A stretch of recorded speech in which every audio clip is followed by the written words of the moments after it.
वंदेहं श्री गुरु श्री आज हम युता। चर्चा करेंगे इस्कॉन के 7 उद्देश्यों के बारे में। कल हमने चर्चा किया था इस्कॉन की स्थापना के बारे में। तो जब प्रभुपाद जी ने इस्कॉन का स्थापना किया और विश्वव्यापी संगठन का तैयारी करने के लिए पूरा रजिस्ट्रेशन कर लिया, तो प्रभुपाद जी पहले से ही इसके लिए तैयार थे। जैसा कि हमने बताया था कि झांसी में पहले उन्होंने एक विश्वव्यापी भक्त समाज का स्थापना करने के लिए पूरी तैयारी कर ली थी, और वहां पर भी सारे डॉक्यूमेंट्स तैयार कर लिए थे और उद्देश्य भी बना लिए थे कि इस्कॉन जो भक्त लीग ऑफ डिवोटीज है क्या क्या करेगा, और उसी के आधार पर इस्कॉन के भी उद्देश्य उन्होंने सारे निर्माण कर लिए और इस्कॉन के उद्देश्यों को पूरा लिखित में पूरा डॉक्यूमेंट का रजिस्ट्रेशन करवा लिया। ऐसा प्रभुपाद लीलामृत में बताया गया है। इस्कॉन के पंजीकरण की धाराओं में जो उद्देश्य निम्नलिखित हैं वे प्रभुपाद की विचारधारा को उद्घाटित करते हैं, और इस्कॉन में जो उद्देश्य बताए गए हैं वो प्रभुपाद जी क्या चाहते थे, प्रभुपाद जी की क्या सोच है, प्रभुपाद जी के क्या विचार हैं, इसको भी उद्घाटित करते हैं। और वो बताते हैं कि प्रभुपाद जी का मूड क्या है, उनका मिशन क्या है, वो क्या करना चाहते हैं, उनकी क्या क्या योजनाएं हैं। हालांकि उस टाइम पे कोई भी डेडिकेटेड भक्त नहीं था, पूर्ण रूप से समर्पित भक्त नहीं था प्रभुपाद जी के पास, पर फिर भी जो है प्रभुपाद जी एक ऐसे समाज, ऐसे विश्वव्यापी संगठन का तैयारी कर रहे थे जो कि पूरे विश्व में प्रचार करेगा, जो कि इन बिंदुओं से समझ में आएगा। तो इसके 7 बिंदु हैं जो उन बिंदुओं के समान ही हैं जो 1953 ईस्वी में झांसी में गठित लीग ऑफ डिवोटीज की नियमावली में दिए गए थे। वह प्रयास विफल रहा था, फिर भी उनके उद्देश्य अपरिवर्तित बने रहे। इसमें महाराज भक्ति स्वरूप सत्यस्वरूप महाराज बता रहे हैं, सत्यस्वरूप गोस्वामी महाराज बता रहे हैं कि हालांकि वो प्रयास जो है निष्फल हो गया था, प्रभुपाद जी उसमें सफल नहीं हो पाए, पर प्रभुपाद जी के उद्देश्यों में कोई भी परिवर्तन नहीं आया। सामान्य देखा जाता है कोई अगर कोई बहुत बड़ा प्रयास करता है और वो असफल हो जाता है तो फिर वो अपने उद्देश्यों को थोड़ा बदल देता है, कुछ प्रैक्टिकल ना, वो सोचता है कि ये नहीं हो पाएगा, थोड़ा इसको कम कर देता है, स्टैंडर्ड को डाउन कर देता है। पर प्रभुपाद जी का जो स्टैंडर्ड था वही रहा। जैसा कल हम चर्चा किए, शुद्ध भक्ति ही उनका मूल उद्देश्य रहा और उसी को पूरे विश्व में प्रचार करने का दृढ़ निश्चय उनका था। 1953 में उन्होंने स्थापना किया था लीग ऑफ डिवोटीज का, वो असफल रहा था। उसके लगभग 23 साल 1966 में फिर वापस इस्कॉन का रजिस्ट्रेशन कराया, पर उद्देश्यों में बिल्कुल परिवर्तन नहीं आया। तो इसको बोलते हैं दृढ़ निश्चय। भक्ति में दृढ़ निश्चय का बहुत महत्वपूर्ण स्थान है। रूप गोस्वामी बताते हैं कि 6 चीजें जो है भक्ति में को बढ़ाने वाली है। उसमें बोलते हैं उत्साह निश्चयात धैर्यात तत्त कर्म प्रवर्तनात् संग त्यागात सत्ववृत्ति षड्वीर भक्ति प्रसिद्धति। तो उत्साह और साथ में निश्चय, तो ये 6 चीजें प्रभुपाद जी के जीवन में पूरी तरह 100% प्रकट होती है। और इस यहाँ पर भी इसको प्रकट किया है प्रभुपाद जी ने अपने उदाहरण से कि उनके 6-7 उद्देश्य जो थे वो बिल्कुल दृढ़ रहे, उनमें कोई परिवर्तन नहीं आया। वो जो है सफल नहीं हो पाए, पर फिर भी उनके उद्देश्यों में कोई चेंज नहीं आया। तो ये जो है एक दृढ़ प्रतिज्ञ भक्त का लक्षण है। तो वो जो है इतने दृढ़ प्रतिज्ञ थे प्रभुपाद जी। तो फिर क्या क्या उद्देश्य हैं उनके बारे में आज हमारा चर्चा का विषय है। तो पहला उद्देश्य है संपूर्ण मानव समाज में सुव्यवस्थित रूप में आध्यात्मिक ज्ञान का प्रसार करना और सभी मनुष्यों को आध्यात्मिक जीवन की प्रक्रिया में प्रशिक्षित करना, जिससे जीवन मूल्यों के असंतुलन को रोका जा सके और विश्व में वास्तविक एकता और शांति की स्थापना हो सके। तो यह है पहला उद्देश्य। तो इसमें पहले उद्देश्य में भी कई सारे पार्ट हो गए कि सारे विश्व में आध्यात्मिक ज्ञान का सुव्यवस्थित रूप से प्रचार करना, सिस्टमेटिकली उसका प्रचार करना। तो प्रभुपाद जी का पहला ही उद्देश्य था। प्रभुपाद जी ऐसा नहीं चाहते थे कि कुछ पता ना चले कि क्या क्लियर है, कुछ हौच पौच प्रचार नहीं चाहते थे, कुछ भी बोल दिया कुछ भी कर दिया, ऐसा नहीं। कुछ सिस्टमेटिक आध्यात्मिक ज्ञान का प्रसार होना चाहिए, जिससे कि सबको क्लियरिटी रहे कि हम क्या कर रहे हैं, क्या हमारा उद्देश्य है, हमको दूसरों को क्या बताना है। सब कुछ क्लियरिटी के साथ प्रभुपाद जी चाहते थे कि संपूर्ण समाज में प्रचार तो हो, पर कैसा प्रचार हो, एक तो आध्यात्मिक ज्ञान का प्रचार हो, भौतिक ज्ञान का नहीं। भौतिक ज्ञान का प्रचार के लिए बहुत सारे लोग हैं, पर आध्यात्मिक ज्ञान जो वास्तविक आध्यात्मिक ज्ञान उसका अभाव है। प्रभुपाद जी गुरु महाराज बोलते थे अगर इस संसार में किसी वस्तु का अभाव है तो केवल वो है कृष्ण भावनामृत का अभाव। तो प्रभुपाद जी का पहला उद्देश्य है कि कृष्ण भावनामृत के ज्ञान को सुव्यवस्थित रूप से प्रचार करना। तो शास्त्रों में इसको कई जगह बताया गया है, भगवान भी बताए हैं कि जो ये मेरे ज्ञान का ज्ञान है, जो इसको समझ जाता है दिव्य ज्ञान, तो वो दिव्य ज्ञान रूपी नाव में बैठकर सारे संसार सागर को पार कर सकता है। चौथे अध्याय में भगवान भगवत्ता में बताए हैं। और भगवान ये भी बताया कि सकाले ने है महता योग नष्ट परंतपा, ये जो ज्ञान है वो कालक्रम में नष्ट हो गया था। जैसे कल हम पढ़ रहे थे, प्रभुपाद जी चौथे अध्याय पे लेक्चर दे रहे थे उसी टाइम पे जब स्थापना का रजिस्ट्रेशन, जो इस्कॉन का रजिस्ट्रेशन होने वाला था। तो चौथे अध्याय में भगवान बताते हैं कि ये जो ज्ञान है आध्यात्मिक ज्ञान परंपरा पद्धति से आता है। इमं विवस्वते योगम प्रोक्तवान अहम अव्ययम विवस्वान मनवे प्राह मनु इच्छ्वाक वे अब्रवीत। तो ऐसे जो है परंपरा पद्धति से आता है। सयवायम मयात्यध्य योग प्रोक्तम पुरातन, और वही योग जो है मैं तुम्हें बता रहा हूँ। क्यों? क्योंकि काले नहीं महता योग नष्ट परंतपा, कि काल कर्म में जो है परंपरा लुप्त हो गई और फिर ये योग जो है, ये आध्यात्मिक ज्ञान है वो लुप्त हो गया। इसलिए जो है मैं अर्जुन तुम्हें जो है उस ज्ञान का प्रथम व्यक्ति बना रहा हूँ, इसलिए जो है तुम इस ज्ञान को ठीक से समझो। ऐसा जो है भगवान अर्जुन को बताते हैं।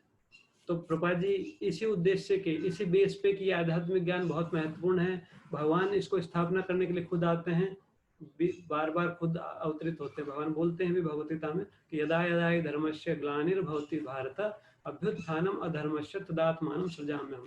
जब जब धर्म के वास्तविक ज्ञान का अभाव हो जाता है तो मैं अवतरित होता हूँ।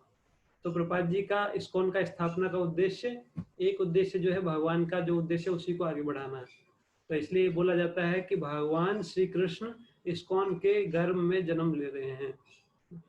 पहले जब भगवान इस्कॉन का प्रचार हुआ तो इस्कॉन में भगवान कृष्ण की भक्ति का तेजी से प्रचार होने लगा, तो सभी भक्त बोलने लगे ऐसा लग रहा है मानो भगवान कृष्ण इस्कॉन के गर्भ में जन्म लिए हैं।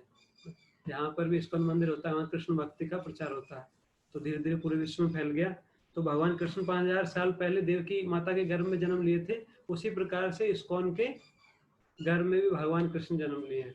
तो भगवान का जन्म दिव्य है, तो ये भी एक भगवान का जन्म ही है। उनका ज्ञान का जन्म, उनके प्रचार का जन्म, ये सब भक्ति के भगवान के जन्म के समान ही बताया गया। तो और उसमें फिर आगे बताते हैं कि केवल प्रचार करना, प्रसार करना ऐसा नहीं कि बस जैसे बहुत सारी बुक्स बांट दिया या बहुत सारे जो लेक्चर जो प्रसारित कर दिए और उससे प्रभाव किसी पे नहीं पड़ा। तो इसलिए आगे लिखते हैं कि सभी मनुष्यों को आध्यात्मिक जीवन की प्रक्रिया में प्रशिक्षित करना। प्रचार करने का उद्देश्य है कि जो लोग हैं वो इसमें ट्रेंड हो, भक्ति के ज्ञान में, आध्यात्मिक ज्ञान वो अपने जीवन में उतार भी पाए। इस प्रकार से प्रचार करना है कि लोग अपने जीवन में उसको एक्सेप्ट कर पाए।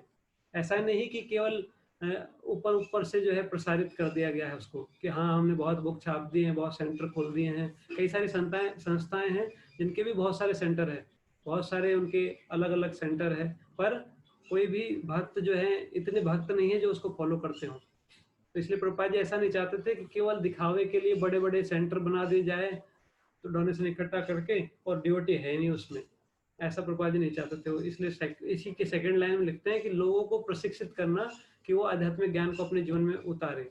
और उसका उद्देश्य क्या है? प्रशिक्षित करके अपने जीवन में उतारे और फिर जीवन मूल्यों में असंतुलन को रोका जा सके। ऐसा नहीं कि धर्म अलग है और जीवन के हम जो भी करना चाहे करें, जीवन में एक संतुलन भी बनना चाहिए। जैसे भगवान बताते हैं कि युक्त आहार विहारस्य युक्त चेष्टस्य कर्मसु युक्त स्वप्न बोधस्य योगो भवति दुःखः। वास्तविक योग का उद्देश्य है कि हम अपने जीवन में संतुलित बने। समत्वम योग उच्यते, योग का उद्देश्य है समभाव विकसित हो, सुख दुख में प्रभावित हुए बिना भक्ति कर सके, कैसी भी परिस्थिति हो हम अपनी भक्ति में विचलित ना हो। तो इसका जो हमारे जीवन में भक्ति में जो डिस्टरबेंस आता है उसको रोका जा सके, इस प्रकार से उसको प्रशिक्षित किया जाए। और दूसरा उसका उद्देश्य क्या है कि वास्तविक एकता और शांति स्थापना हो विश्व में। तो वास्तविक एकता और शांति तभी स्थापना होगी जब भगवान का सुव्यवस्थित ज्ञान सबको पता चलेगा। भगवान खुद भी इसको भगवद्गीता में बताए हैं, भोक्तारम यज्ञ तपसाम सर्वलोका महेश्वरम सुहृदा सर्वभूतानां ज्ञात्वा माम शांति मृच्छति। भगवद्गीता के 5वें अध्याय के लास्ट श्लोक में बताते हैं कि भोक्तारम यज्ञ तपसाम, मैं जो है भगवान श्री कृष्ण जो है सारे यज्ञ और तपस्याओं के भोक्ता हैं। और लोक महेश्वरम, सारे संसार के कंट्रोलर भी है। सबसे श्रेष्ठ कंट्रोलर वही, उनसे ऊपर कोई कंट्रोलर नहीं है। वो सबको कंट्रोल करते हैं पर उनको कंट्रोल करने वाला कोई नहीं है। केवल वो प्रेम से कभी कभी कंट्रोल में आते हैं, जो भक्त, शुद्ध भक्तों के द्वारा।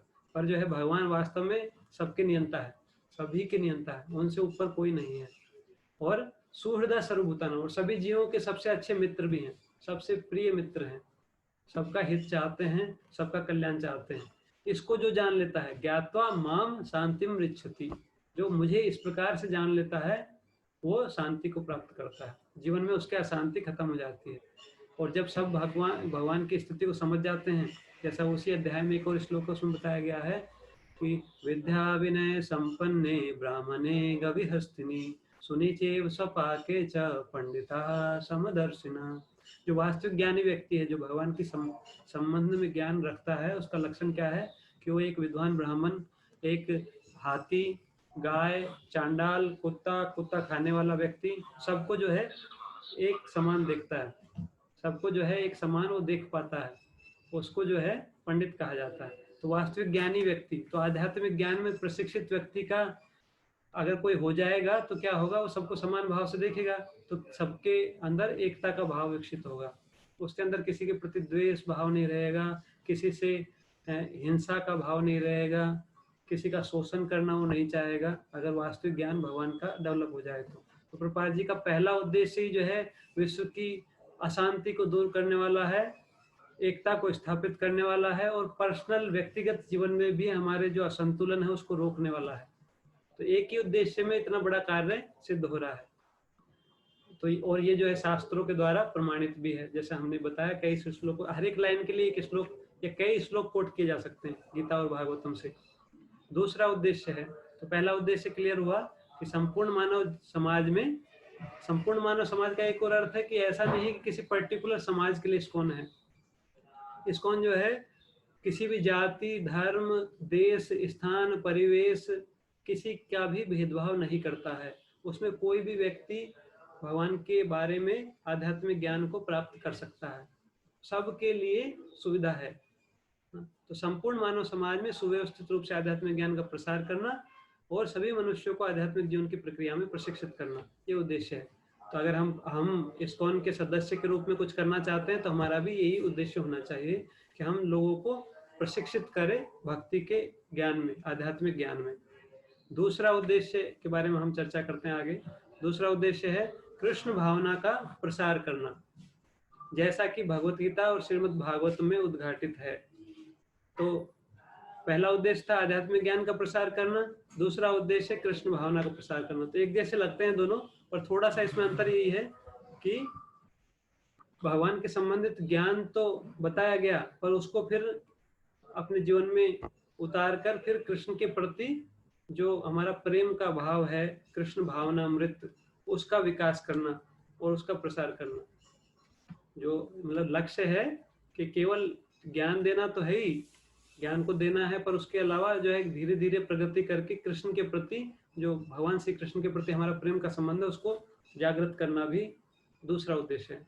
दूसरा, और वो क्या है, श्रीमद् भगवत गीता और भागवत में उद्घाटित है। तो भगवान खुद भगवत गीता में इसको बोलते हैं कि या इदं परमं गुह्यं मद्भक्तेष्वभिधास्यति भक्तिमयि परां कृत्वा मामेव ऐष्यति असंशया न च तस्मान् मनुष्येषु कश्चिन्मे प्रियकृत्तमा भविता न च मे तस्मान् अन्यः प्रियतरो भुवि।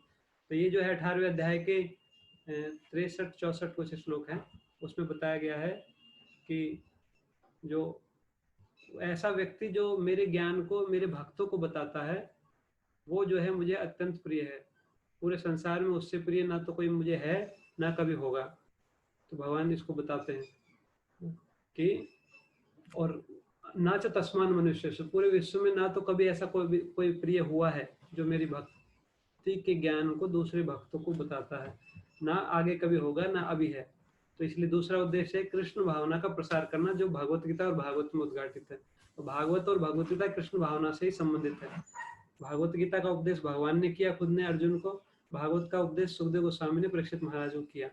और पूरा जो है भक्ति में साहित्य है, जैसे कि श्रीमद् भागवत में बताया गया है, धर्म प्रोज्जितः कैतवो अत्र परमो निर्मत्सराणां सतां वेद्यं वास्तवमत्र वस्तु शिवदं तापत्रयोन्मूलनं श्रीमद्भागवते महामुनि कृते किं वा परेश्वरा सद्या हृदय अवरुध्यते यत्र कृतिभिः शुश्रूषुभिः तर्षणा। तो ये भागवत का पहले स्कंद के पहले अध्याय का दूसरा श्लोक है। उसमें बताया गया है कि जो भागवत धर्म है, जो भागवत में वर्णित धर्म है, वो सारे प्रकार के तथाकथित कैटव धर्म का त्याग कर देता है। धर्म प्रोज्झिता कैतवोत्र परमो निर्मत्सरणाम सताम, जो वास्तविक धर्म है, जो परम धर्म है हमारा, उसकी स्थापना ये करता है। तो वो है भगवान श्री कृष्ण के प्रति प्रेम का हमारा संबंध, भगवान के प्रति जो है सेवा का, निस्वार्थ सेवा का भावना। तो दूसरा उद्देश्य है कृष्ण भावना का प्रसार करना। और कृष्ण भावना भावित शब्द आप जब भी प्रपाद का पुस्तक पढ़ेंगे तो उसमें कई बार कृष्ण भावना अमृत का वर्णन किया जाता है। प्रपाद जी बार बार इसको रिपीट करते हैं, कृष्ण भावना भावित व्यक्ति, कृष्ण भावना अमृत समाज, कृष्ण भावना की आवश्यकता, और इसी किसको कृष्ण भावना कहते हैं उसको बताते हैं। तो प्रपाद जी कई कई परिभाषाएं देते हैं कृष्ण भावना की। एक परिभाषा है, हम कृष्ण के सेवक हैं और हमारा कार्य है कृष्ण की सेवा करना, ये कृष्ण भावनामृत है।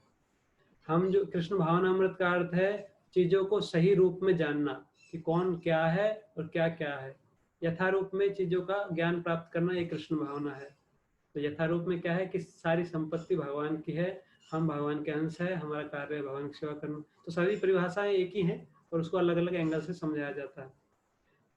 हम शरीर से अलग हैं, आत्मा है, हम भगवान के अंश है, ये कृष्ण भावनामृत है। तो इस प्रकार से कृष्ण भावना का प्रसार करना, ये दूसरा उद्देश्य है। और इसका आधार क्या है? श्रीमद् भगवत गीता और श्रीमद् भागवतम में जो वर्णन किया गया है, कुछ अपना मन गढ़ंत आधार नहीं है। और चैतन्य महाप्रभु जिस प्रकार बताए हैं कि यार देखो तार कहो कृष्ण उपदेश, हमारा आज्ञा है गुरु हैया तारो ही देश, कि जो भी मिले जिसको भी देखो उसको कृष्ण का उपदेश दो, अपना कुछ उपदेश बनाओ मत, और मेरी आज्ञा से गुरु बनो, है ना। मतलब मैंने जो स्टैंडर्ड सेट किया है, जो मैंने आज्ञाएं दी हैं, उनको पालन करते हुए आप गुरु बनने के योग्य हो। फिर अगर आपसे कुछ उसमें कुछ गलती होगा तो फिर वो आपको दोष नहीं लगेगा। पर आप अगर कोई अपने मन से कुछ मनगढ़ंत साहित्य का निर्माण करेगा, अपने मन से कुछ विज्ञान बनाएगा, तो फिर उसको उसमें दोष लगेगा। इसलिए जो है चैतन्य महाप्रभु की शिक्षाओं के आधार पर और भगवान श्री कृष्ण की शिक्षाओं के आधार पर प्रभुपाद जी ने दूसरा उद्देश्य स्थापित किया कि कृष्ण भावना का प्रसार करना, जो कि भगवत गीता और भागवतम में उद्घाटित है। तीसरा उद्देश्य है संघ के सदस्यों को एक दूसरे से जोड़ना और उन्हें आदि सत्ता कृष्ण के निकटतर ले जाना, और इस प्रकार सदस्यों और संपूर्ण मानवता में इस धारणा का विकास करना कि प्रत्येक जीवात्मा परमेश्वर के गुणों का अंश है। तो ये जो है तीसरा उद्देश्य है। क्या उद्देश्य है? कि संघ में जो सदस्य हैं वो एक दूसरे से जुड़े और आदि सत्ता कृष्ण के निकटतर वो जाएं। जुड़ने का उद्देश्य है भगवान के निकट जाना। जैसे रूप गोस्वामी उपदेशामृत के चौथे श्लोक में बोलते हैं भक्तों के संबंध के बारे में। तो बोलते हैं कि प्रीति, भक्तों के प्रति संबंध कैसे बनेगा? ददाति प्रतिगृह्णाति गुह्यम आख्याति पृच्छति भुक्ते भोजते चैव षड्विधा प्रीति लक्षणम। प्रभा जी उसमें तात्पर्य में बहुत डिटेल में इसको समझाए हैं कि भक्त जो है वो आपस में कुछ आदान प्रदान करते हैं। क्या आदान प्रदान करते हैं? कृष्ण संबंधित विषय का आदान प्रदान करते हैं, कृष्ण संबंधित वस्तु का आदान प्रदान करते हैं, कृष्ण के बारे में चर्चा करते हैं। और इससे होता क्या है? भगवत गीता में भगवान बताते हैं मत चित्ता मतगत प्राण बोधयंता परस्परम कथयंतश्च माम नित्यम तुष्यन्ति च रमन्ति च।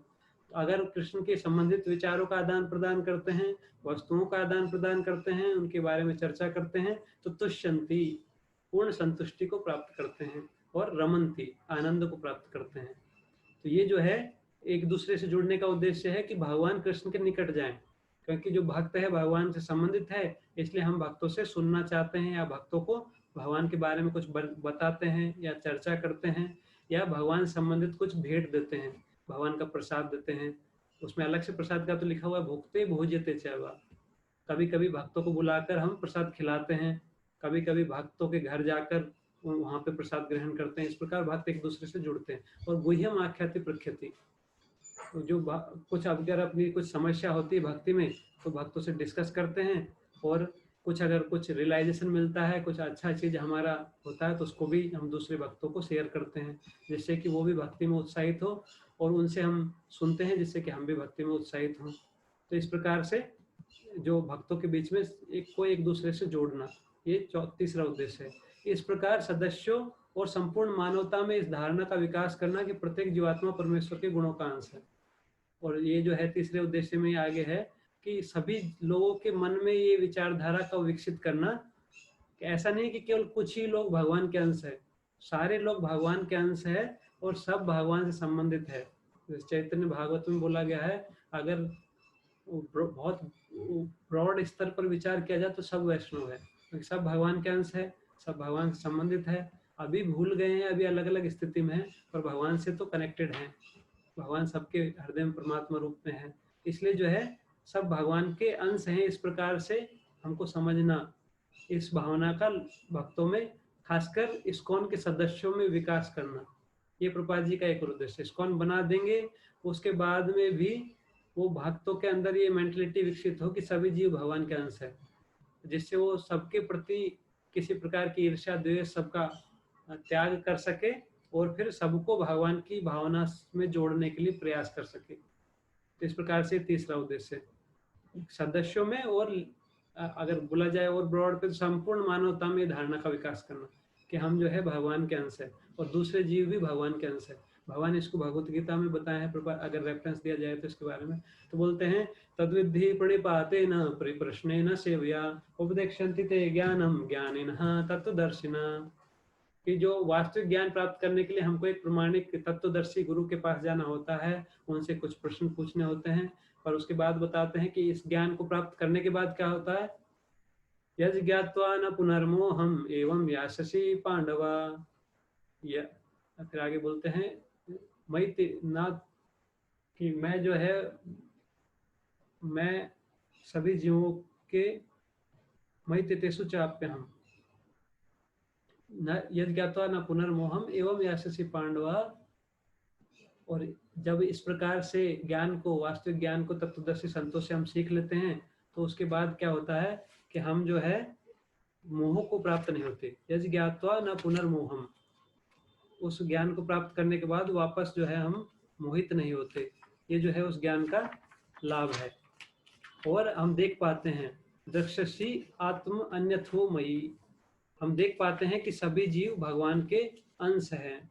इस प्रकार से भगवान बोलते हैं वास्तविक ज्ञान का लक्ष्य, उद्देश्य है सभी जीवों को इस प्रकार से देखना कि सब जो है मेरे अंश है। तो इसी को प्रभुपाद जी ने तीसरे उद्देश्य में रखा है कि इस भावना का विकास करना कि सभी जीव मेरे अंश है। तो भगवत गीता के चौथे अध्याय में इसको बताया गया। चौथे अध्याय का 34वां श्लोक है और 35वां श्लोक है। येन भूतान्य शेषेन द्रक्षसी आत्मन्यथो मयि। तो तीसरा उद्देश्य हुआ इस प्रकार से कि सबको एक दूसरे से जोड़ना और सबके अंदर ये भावना विकसित होना चाहिए कि सब जीव मेरे अंश हैं। और कैसे अंश है? गुणात्मक रूप से भगवान के अंश हैं। जैसे गुणों में भगवान के समानता है हमारे अंदर, पर मात्रात्मक रूप से भिन्न है।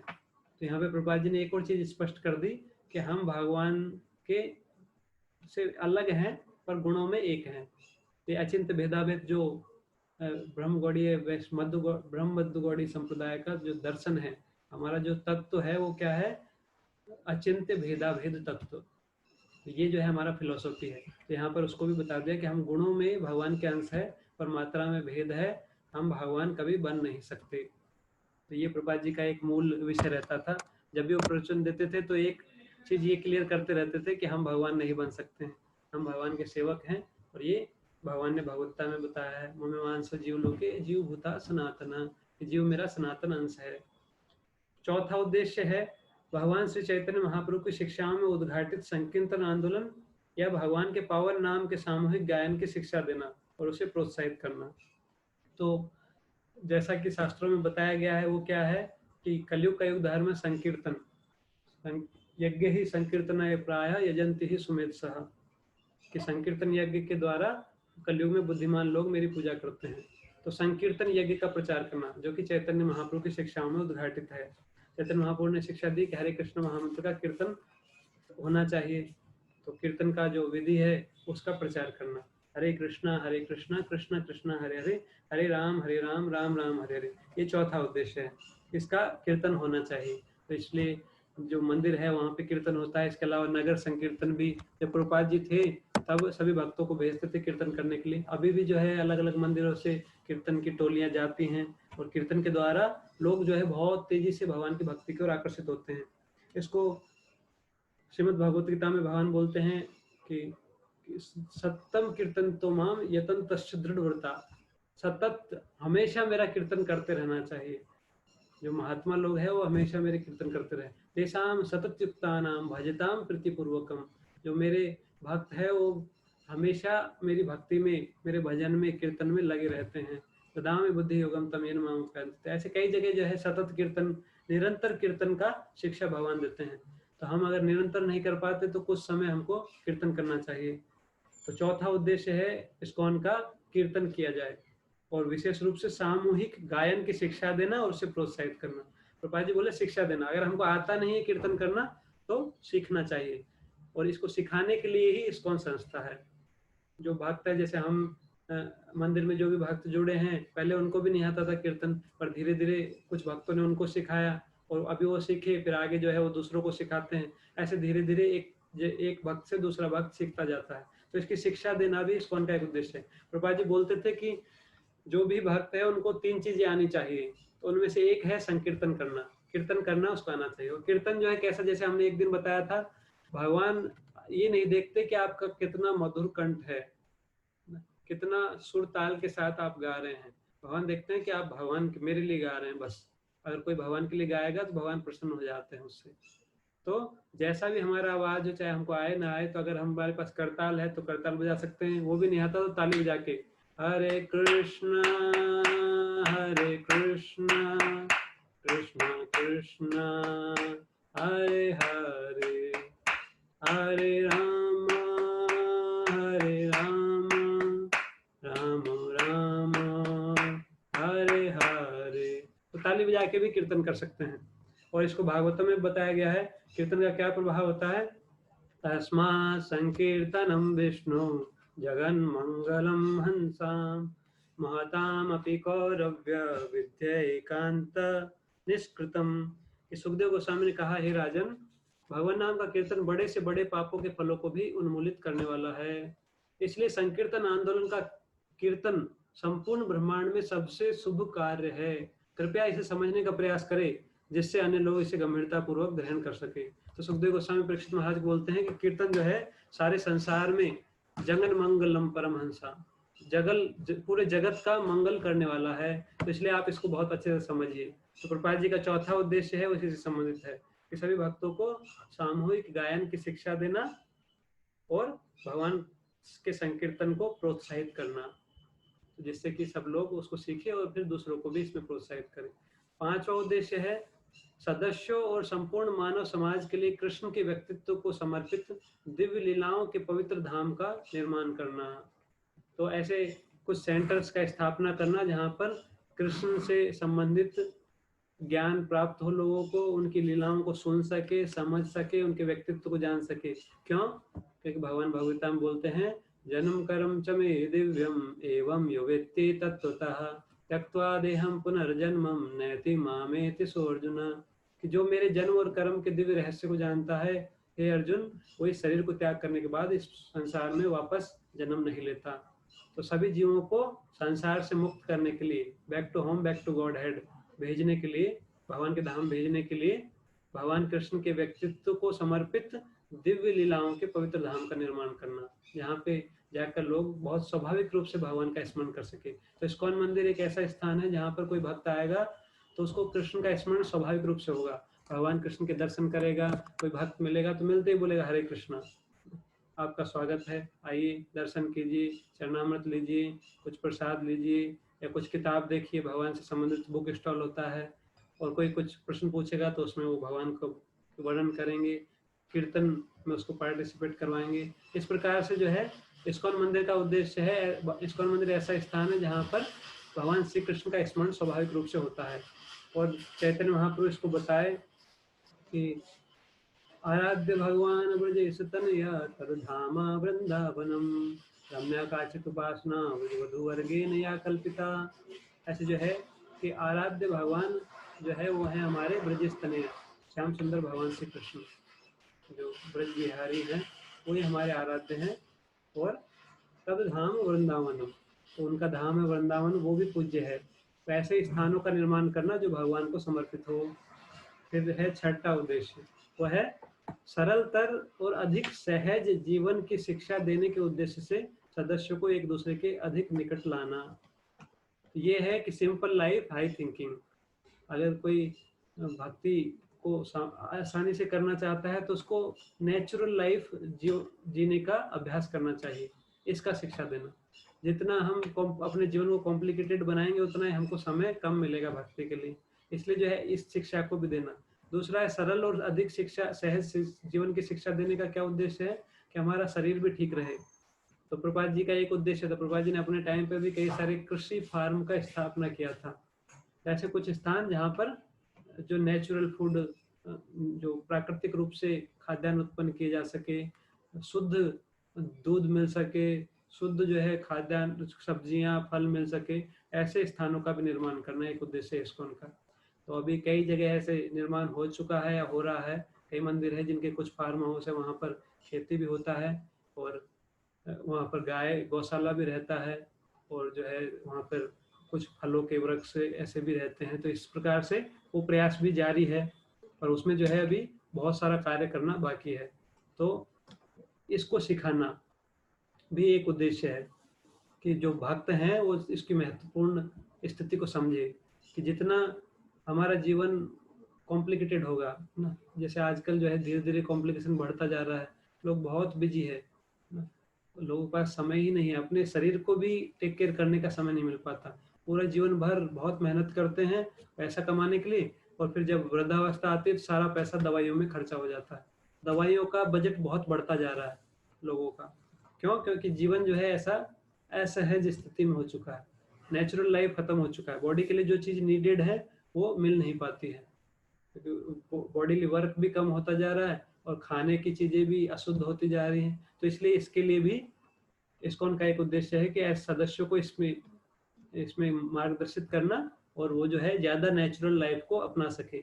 जैसे भक्तों का जीवन में होता है सुबह जल्दी उठना, रात को टाइम पे सो जाना ना, जो है भगवान के नाम का जप करना, खाना जो खाते हैं वो शुद्ध सत्वगुणी खाद्यान्न खाना, तामसिक चीजों का त्याग करना। इससे जो है शरीर भी ठीक रहता है और भक्ति करने के लिए सत्वगुण सहायता करता है। तो इस प्रकार की जीवन शैली को भक्तों को सिखाना, और इस चीज को करने के लिए लोगों को एक दूसरे के भक्तों उद्देश्य सदस्यों को एक दूसरे के अधिक निकट लाना। जैसे कोई अगर कोई चीज में उसको कुछ रियलाइजेशन हुआ कि इससे जो है मेरे को सहायता मिल रही है, तो दूसरों से भी इसको शेयर करें। इस प्रकार से एक दूसरे को कनेक्ट करना, जिससे सिंपल लाइफ और हाई थिंकिंग इस उद्देश्य को सीख सके। ये जो है एक मेन पॉइंट था। सातवां उद्देश्य है वो एक बहुत महत्वपूर्ण है कि उपरोक्त 6 उद्देश्यों की पूर्ति करने के लिए पत्र पत्रिकाओं, पुस्तकों और अन्य रचनाओं का प्रकाशन एवं वितरण करना। तो जो है उनको छापना, क्योंकि अभी तक इस्कॉन में जो स्थापना तो कर दी प्रभुपाद जी ने, पर अभी बुक्स छापना स्टार्ट नहीं हुआ था। कुछ बुक्स प्रभुपाद जी छाप कर लेकर आए थे भारत से, पर उसके बाद बहुत सारा साहित्य छापना बाकी था, और बाद के लिए भी ये साहित्य छपते रहना चाहिए। प्रभुपाद जी गुरु महाराज भक्तिसिद्धांत सरस्वती महाराज डेली न्यूज़पेपर निकालते थे भगवान से संबंधित, डेली न्यूज़पेपर आता था उनका एक जो है। तो एक बार उन्होंने किसी छापने वाले ने पूछा, बोले आप इतना मेहनत करके न्यूज़पेपर निकालते हैं, इसकी क्या आवश्यकता है? तो वो बोले कि ये छोटा सा शहर है, नदिया डिस्ट्रिक्ट है, वहाँ पर फालतू की चीजों से संबंधित, लोगों के फालतू कार्यकलापों से संबंधित कम से कम 1 दर्जन 12 से ज्यादा न्यूज़पेपर छपते थे उस टाइम पे, 1920 के आसपास।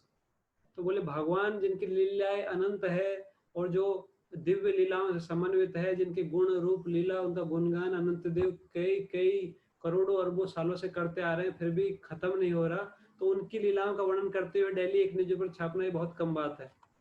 तो हर सेकंड एक न्यूज़पेपर छापा जा सकता है।